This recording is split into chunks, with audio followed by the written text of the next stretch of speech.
জীবনে এমন কিছু রাত আসে যে রাতে কেউ কিচ্ছু বলে না, কিন্তু সেই নীরবতায় সারা জীবন কথা বলে যায়। আজকের গল্পটি ঠিক এমনই এক রাতের। এই রাত বদলে দিয়েছিল এক তরুণীর জীবন। আর সেই তরুণ আর কেউ নয়, নরেন্দ্রনাথ দত্ত, আমাদের ভবিষ্যতের স্বামী বিবেকানন্দ। আজ আমরা শুনব সেই রাতের কথা, যেদিন নরেন প্রশ্ন করেছিলেন, যেদিন ঠাকুর উত্তর দেননি, আর যেদিন নীরবতাই হয়ে উঠেছিল সবচেয়ে বড় শিক্ষা। এই গল্প শুধু নরেনের নয়, এই গল্প আমাদেরও। নরেন্দ্রনাথ তখন তরুণ, মেধাবী, যুক্তিবাদী, প্রশ্নে ভরা মন। তিনি বিশ্বাস করতে চান, কিন্তু অন্ধভাবে নয়। তিনি একের পর এক সাধু সন্ন্যাসীর কাছে গেছেন একটাই প্রশ্ন নিয়ে, আপনি কি ঈশ্বর দেখেছেন? কেউ দর্শনের কথা বলেছেন, কেউ শাস্ত্র উদ্ধৃতি দিয়েছেন, কেউ কৌশলে প্রশ্ন এড়িয়ে গেছেন, কিন্তু নরেনের মন ভরেনি। তার ভেতরে তখন এক তীব্র দাহ, বিশ্বাস আর যুক্তির যুদ্ধ। এই সময়ই তিনি পৌঁছালেন দক্ষিণেশ্বরের সেই অনন্য মানুষটির কাছে, ঠাকুর শ্রী শ্রী রামকৃষ্ণদেব পরমহংস। প্রথম দিনই তিনি ঠাকুরকে বলেছিলেন, তুমি কি ঈশ্বরকে দেখেছ? আর নরেন উত্তর শুনেছিলেন, হ্যাঁ, আমি ঈশ্বরকে দেখেছি, যেমন তোমাকে দেখছি তার থেকেও স্পষ্টভাবে। এই কথা নরেনকে আঘাত করেছিল, কিন্তু টানটাও তৈরি করেছিল। নরেন আসতে শুরু করলেন। এখানে এসে গান গাইতেন, তর্ক করতেন, প্রশ্ন করতেন।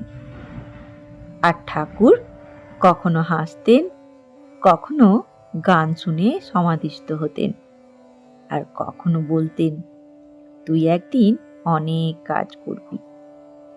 কিন্তু নরেন তখনও শান্ত নন। একদিন গভীর রাতে নরেন এলেন দক্ষিণেশ্বরে।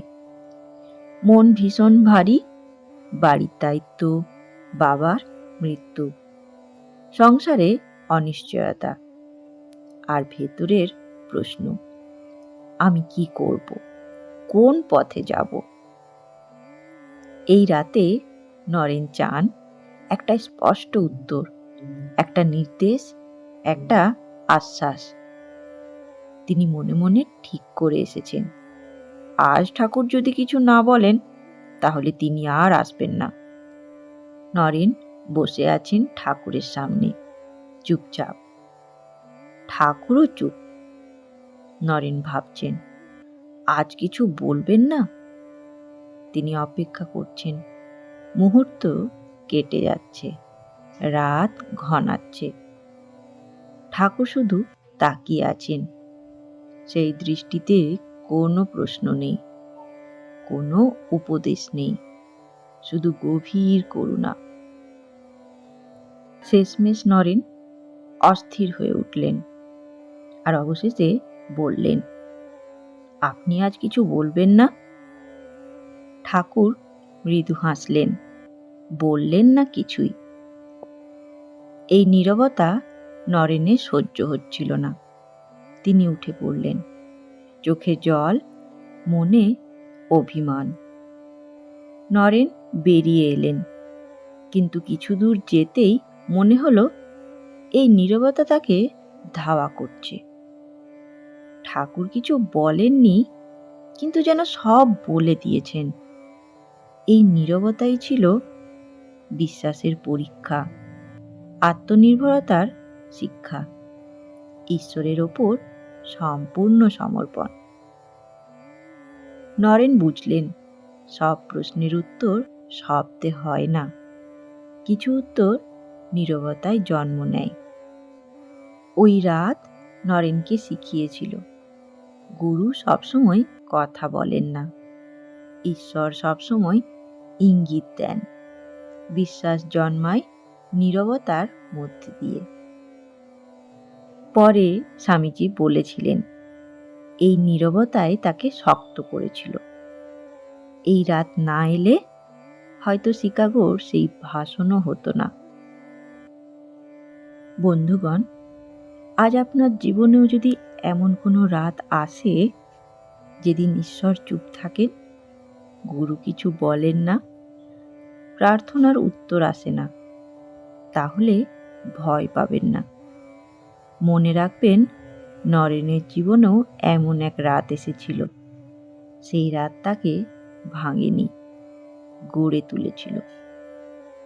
বন্ধুগণ, আজকের দিনের শিক্ষা এখানেই শেষ।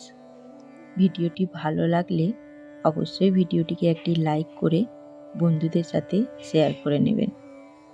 সাথে আরেকটি অনুরোধ, চ্যানেলটিকে যদি এখনও অবধি সাবস্ক্রাইব করে না থাকেন, তাহলে ঠাকুর, মা ও স্বামীজির এই চ্যানেলটিকে সাবস্ক্রাইব করে নেবার অনুরোধ রইল, যাতে তাদের এই ভিডিও আপনার কাছেও সবার প্রথমে পৌঁছে যায়।